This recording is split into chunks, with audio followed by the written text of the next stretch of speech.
Hey, what's going on guys, Jake here, and as you can probably already tell from the title of this video, I'm going to be bringing you my iPhone 6 first impressions. So anyway, I chose to opt out of the pre-order and go and stand in line, and that's what I did yesterday, and I picked up this white 64GB iPhone 6. Now first off is the box. A lot of people have been talking about this, and yeah, this is it, very plain. When you open up the box, this is what you get, just like every other single unboxing. You get your literature, you get your wall charger, and then you get the lightning cable and the earpods. Now back a few months ago, I wasn't too sure if I liked the iPhone 6 design. Of course, we get to see the dummy units and the mock-ups of it, and I wasn't even sure if that was actually going to be its final design, and it actually happened to be that it's almost identical.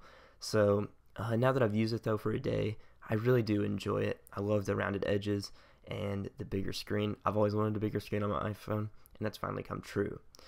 One thing I don't like about it though are the antenna breaks, which everybody's complaining about, but most of the time people are wearing cases on their phone, so it's not that big of a deal. And I also love the power button being on the right hand side.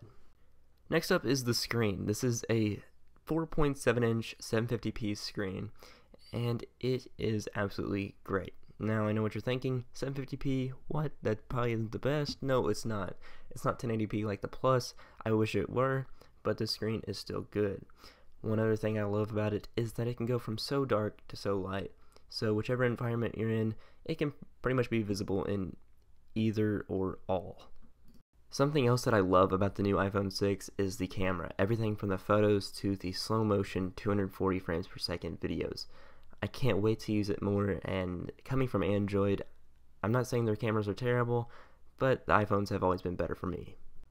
So something you've probably heard a lot of people complaining about is the protruding lens on the back of the phone. For me, it's not that big of a deal because I'm going to be having a case on my phone for the most part. But I can see where some people are upset about this, as it would have some issues. But yeah, for me, not that big of a deal. So for those of you wondering about gaming, I really don't game too much on my iPhone. I hardly have any games at all, even on it. But if you want to play any type of game on this phone, it's definitely going to handle it, obviously, with the latest hardware and everything.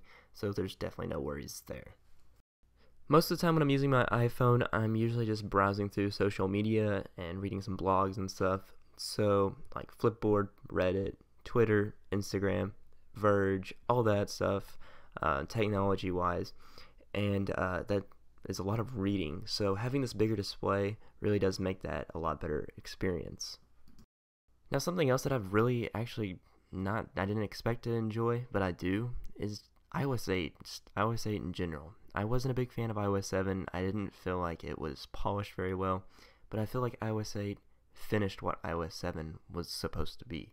And that's great. It just works. And that's something that Android doesn't always do. Don't hate on me for saying that. I just think the iPhone's a lot easier to use, and it just works. So prior to getting the iPhone 6, I was using the HTC One M8, and then before that I was using the Moto X. So I am definitely a fan of Android as well as iOS, and I honestly have no problem with either.